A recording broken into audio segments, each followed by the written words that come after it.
nuai mishing sakzingan min chandam the mingdang re anom lo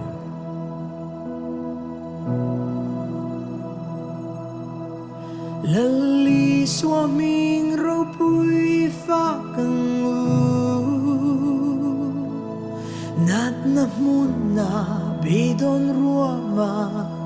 ipathian subay sela lali swaming ro pui chupuang zeli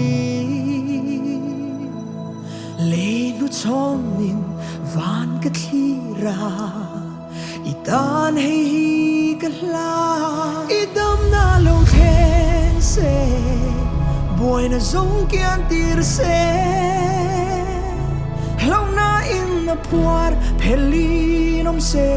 I swaming I siam thar na lo then se an chia zong kian tir se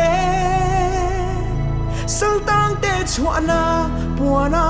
nita I swaming I swaming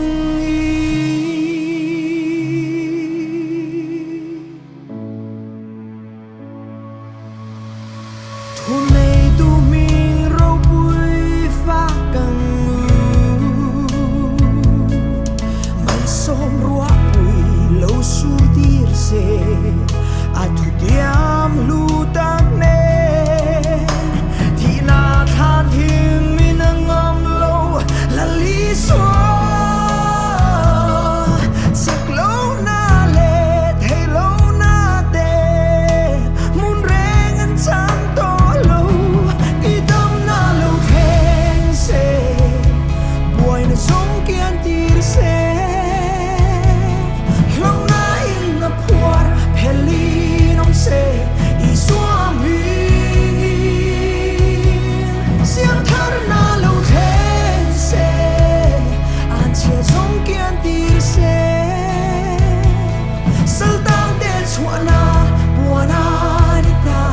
I swaming I swaming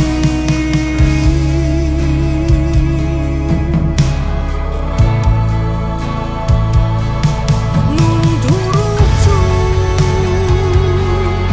I lo nei ta Karao thiang lim sa kham na cũng khoai ta ni nung thurup chu I lo nei ta lali swaming rau puya thei lo reng a om to lo